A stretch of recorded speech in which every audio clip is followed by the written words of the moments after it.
జై తెలంగాణ. ఎక్కువ టైం తీసుకోను. గౌరవనీయులు మన వర్కింగ్ ప్రెసిడెంట్ గారు పిలవగానే మన కార్యక్రమానికి వచ్చి మనందరికీ కూడా భరోసా కల్పించే ప్రయత్నం చేస్తున్న గౌరవనీయులు కేటీ రామారావు గారికి, వేదిక మీద ఉన్న ఈరోజు సభకు అధ్యక్షత వహించిన ధర్మారెడ్డి గారికి, వేదిక మీద ఉన్న సోదరులకు అందరికీ, కార్తీక్ బాబుతో సహా అందరికీ కూడా, అందరు అధ్యక్షులు ఉన్నారు, కార్పొరేటర్స్ ఉన్నారు, అందరికీ కూడా, అందరితో పాటు ఈరోజు ఇక్కడికి వచ్చిన మా అన్న తమ్ముళ్ళకు, మా అక్క చెల్లెళ్ళందరికీ కూడా నమస్కారాలు తెలియజేసుకుంటూ, ఈరోజు ఈ కార్యక్రమంలో శ్రీరామ్ రెడ్డి గారు కానీ నరోత్తం రెడ్డి గారితో పాటు కొంతమంది వచ్చున్నారు, శ్రీరామ్ రెడ్డి గారితో పాటు కొంతమంది వచ్చున్నారు, అందరికీ కూడా మనస్ఫూర్తిగా స్వాగతం చెప్తా ఉన్నాను. మరొకసారి ఇక్కడ కూర్చోగానే చాలా సంతోషం అనిపించింది. మళ్ళీ అందరినీ ఆత్మీయులందరినీ కలిసిన ఫీలింగ్, చేవెళ్ళ కానీ రాజేంద్ర నగర్ కానీ ఎక్కడ చూసినా మళ్ళీ ఆత్మీయులందరినీ కలిసిన ఫీలింగ్ వస్తూ ఉంటుంది. మీ అందరికీ కూడా ఈరోజు పార్టీలోకి వస్తున్న అందరికీ స్వాగతం చెప్తా ఉన్నాను. శ్రీరామ్ రెడ్డి గారు రాగానే అడిగాను నేను, నారాయణ రెడ్డి అన్న ఎట్లా ఉన్నాడు అంటే, ఒక బాధ్యత అప్పచెప్తే ఎట్లా పనిచేస్తారనే దానికి వాళ్ళ కుటుంబం ఉదాహరణ. శ్రీరామ్ రెడ్డి గారు పార్టీ అధ్యక్షులుగా పనిచేస్తారు, నారాయణ రెడ్డి అన్న కూడా పార్టీ అధ్యక్షులుగా పనిచేస్తున్నారు. అట్లాగే నరోత్తను చూడగానే రామకృష్ణ అన్న గుర్తుకొస్తూ ఉంటారు. అట్లాగే ఇప్పుడు అనంతరెడ్డి గారు చెప్పినట్టు ఇందిరారెడ్డి గారు ఉన్నప్పటి నుండి 81 నుండి అనుకుంటా, 81 నుండి అన్ని కుటుంబాలందరూ కూడా ఇక్కడ ఎక్స్ఎంపీపీలు ఉన్నారు, శ్రీహరి గారు ఉన్నారు, అందరు ఉన్నారు, నరసింహారెడ్డి గారు ఉన్నారు, సుభాష్ ఉన్నారు, అందరూ పేరు పేరున చెప్తే ఒక 100 మంది పేర్లు ఇక్కడ చెప్పొచ్చు. సో అందరు ఉన్నారు, అందరికీ కూడా అందరి బాధ్యత కూడా ఈరోజు ముందు మనకు కనిపిస్తుంది ఏంటంటే, భవిష్యత్తులో ఈ రాష్ట్రం బాగుపడాలంటే కేసీఆర్ గారు మళ్ళీ రావాలనేది ప్రతి ఒక్కరికి కనిపిస్తున్న అంశం. పైన కేసీఆర్ గారు రావాలని ఎట్లా కోరుకుంటున్నారో, కింద సామాన్యులు కూడా గులాబీ కండ ఎవరి మెడలు ఉందో వాళ్ళ దగ్గరికి వెళ్దాం, మాకు భరోసా వస్తుందనే నమ్మకం ఈరోజు కింద ప్రజలంతా కనిపిస్తూ ఉన్న సందర్భం మనం చూస్తూ ఉన్నాం. సో ఇవన్నీ నెమరు వేసుకున్న సందర్భంలో ఇప్పుడు ఒక్కసారి ఆ ఫోటో చూస్తే, రేవంత్ రెడ్డి గారు వచ్చినప్పుడు ఏం చెప్పారు, కేసీఆర్ నిశానా జరిపేస్తానని అన్నాడు. అందులో ఒక్క నిశానా జరపగలుగుతాడా? ఒక్క నిశానా, వేరే ఏమొద్దు, ఉన్న దాంట్లో ఒక్క నిశానా జరపగలుగుతాడో చూడాలి. మరొక మీటింగ్ పోతే ఒక రైతన్న అంటా ఉన్నాడు, ఒక లేడీ కళ్యాణ లక్ష్మి చెక్కులు ఇస్తున్న దాంట్లో పోతూ ఉంటే 2 సార్లు ఎగ్గొట్టిండు రైతు బంధమ్మ, కేసీఆర్ పుణ్యాత్ముడు ఆయన వర్షం పడంగానే ఇస్తుండే, కలుపు తీయతం అంటే వస్తుండే, 2 సార్లు ఎగ్గొట్టిండు అని తిడుతూ ఉన్నాడు. రైతు బంధు అంటే కేసీఆర్ గుర్తుకొస్తాడు. ఖచ్చితంగా ఏది ఉన్నా కూడా, అంటే సూర్యచంద్రులు ఉన్నంతకాలం, తెలంగాణ వాడు ఉచ్చరిస్తున్నంతకాలం కేసీఆర్ గారి పేరు ఉంటుంది. సో ఎక్కడ పోయినా కూడా కనిపిస్తూ ఉంటుంది. ఇప్పుడు మీరు మోయినాబాద్కి వెళ్ళి వచ్చినారు, చేవెళ్ళకి వెళ్ళి వచ్చినారు, రాజేంద్రకి వెళ్ళి వచ్చినారు, ఎట్లా కనిపించింది మనకు?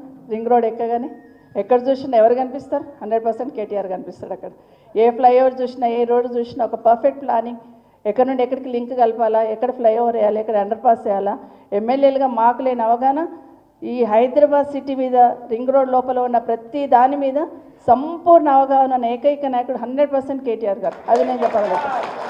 నేను అసలు షాక్ అయిపోయినా. ఒక రోడ్ ఫౌండేషన్ ఎన్నికే తీసుకెళ్లారు, ఒకసారి తీసుకెళ్ళినప్పుడు ఈ రోడ్ ఎక్కడికి పోతుంది తెలుసా అని అడిగారు. ఎక్కడికి పోతుందంటే మణికొండకు పోతుంది అన్నాడు. ఆ కొండల గుట్టలకి వెళ్ళి మణికొండకి ఎందుకు తీసుకెళ్తుందంటే లింక్ రోడ్ తీసుకొస్తే ఇంకా డెవలప్మెంట్ అవుతుంది, దగ్గర అవుతుంది అక్క అని చెప్పినప్పుడు నిజంగా షాక్ అయిపోయినా ఆ కొండల గుట్టలు. సో అది తెలంగాణ రాష్ట్రంలో ఇంతకుముందు బాబు చెప్పినట్టు ఈరోజు చిట్ట చివరి స్థానానికి రేవంత్ రెడ్డి గారు తీసుకొస్తే తెలంగాణ రాష్ట్రం దేశంలో మొదటి స్థానంలో నిలిపింది కేసీఆర్ గారు. అది చాలా గర్వంగా చెప్పుకున్నాం మనం.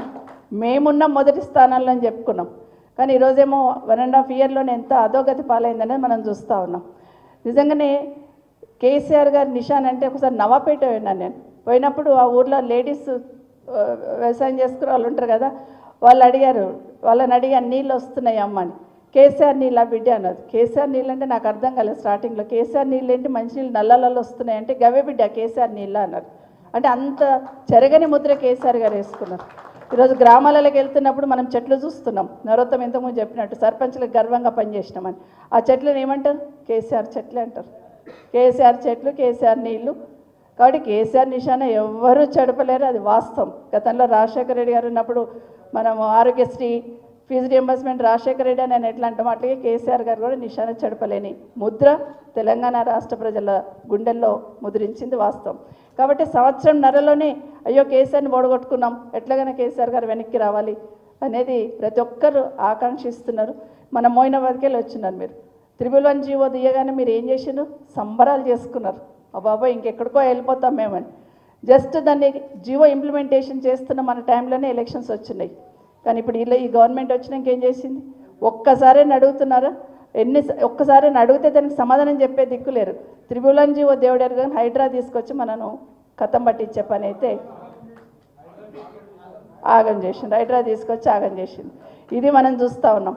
ఒకరోజు ఒక మీటింగ్లో కేసీఆర్ గారితో నేను కూడా ఒక మీటింగ్లో రివ్యూ మీటింగ్లో ఉన్నాను.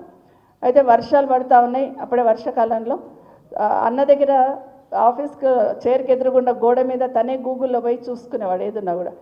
మీటింగ్ అవుతూనే ఉంది, ఇమీడియట్గా గూగుల్లోకి వెళ్ళిపోయి చెక్ చేస్తూ ఉన్నారు.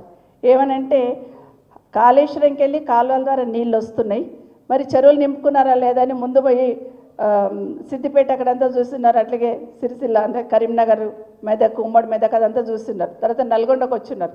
మాకు అర్థం కాలే ఏం చూస్తున్నారా అని మేము కూడా అట్లా చూస్తూ ఉన్నాం. చూపిస్తూ ఉంటే నల్గొండకి వెళ్ళగానే అన్ని చెరువులు నింపుకున్న తర్వాత ఒక చెరువు ఖాళీగా అనిపించింది. వెనుకనే జగదీశ్వర్ రెడ్డి గారికి ఫోన్ చేశారు.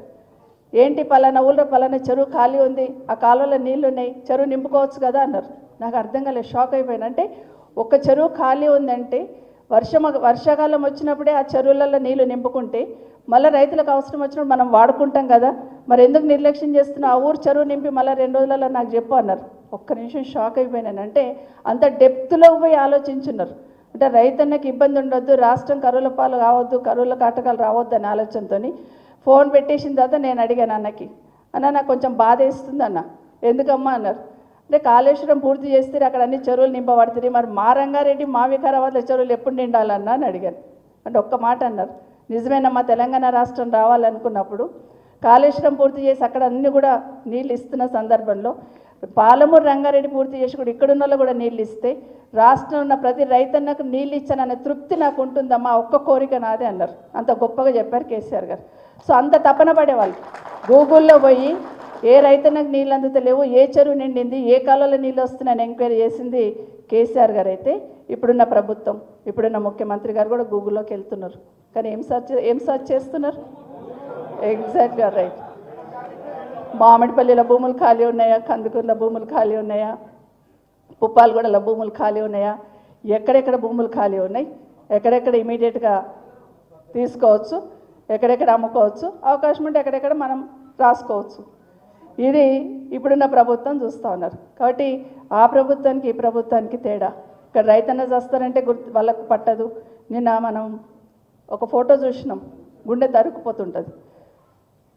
వైద్యుల నిర్లక్ష్యంతో చిన్నపిల్ల చనిపోయింది అని హాస్పిటల్ ముందు ధర్నా చేస్తూ ఉంటే, మరి అదే దారి నుండి 3 మంత్రులు పోతూ ఉంటే డెడ్ బాడీ పైకి పట్టుకొని ఆ తల్లి రోధిస్తూ ఉంటే కనికరం కనిపించలేదు అక్కడ ఉన్న వాళ్ళకి. మనసు కలుక్కుమంది కదా ఎక్కడైనా చూస్తే. ఇట్లా ఉంది.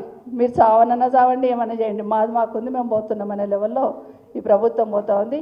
ఇది మన తెలంగాణ సమాజానికి, తెలంగాణ రాష్ట్రానికి మంచిది కాదు. 2014 కన్నా ముందు తెలంగాణ సమాజం అంతా ఏ విధంగా తెలంగాణ రావాలని కోరుకున్నారో, మరొక్కసారి తెలంగాణ సమాజం, తెలంగాణ రాష్ట్రం బాగుపడాలంటే కేసీఆర్ రావాలన్న ఆరాటం ఈరోజు అందరిలో చూస్తూ ఉన్నాం. కాబట్టి 27 నాడు జరుగుతున్న కార్యక్రమానికి మన 20 సంవత్సరాలు పూర్తి చేసుకొని కేసీఆర్ గారు 24 పూర్తి చేసుకొని 25లో అడుగు పెడుతున్న సందర్భంలో మనం అందరం కూడా వెళ్దాం. ఆ కార్యక్రమానికి వెళ్ళి ఖచ్చితంగా ఈ రాష్ట్ర ప్రజలకు భరోసా కల్పించడానికి మాత్రం ఆ మీటింగ్కి వెళ్ళాల్సిన అవసరం ఉందని మరొకసారి మీకు అందరికీ కూడా తెలియజేస్తూ, వచ్చిన అందరికీ కూడా మనస్ఫూర్తిగా స్వాగతం చెప్తూ జై తెలంగాణ.